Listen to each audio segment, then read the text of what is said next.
খুবই ভালো লাগছে, খুবই সুন্দর।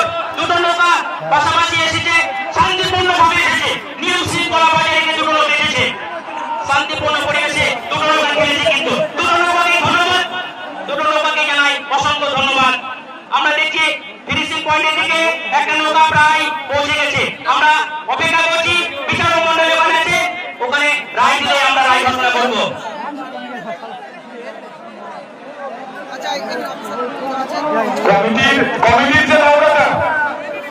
কমিটির নৌকাটাকে একটু পুলিশ প্রশাসনের কাছে নিয়ে যাওয়ার জন্য বলছি। পুলিশ সহায়তা কেন্দ্রের সামনে টেন্টের কাছে, ওখান থেকে পুলিশ প্রশাসন নৌকা উঠবে একটু।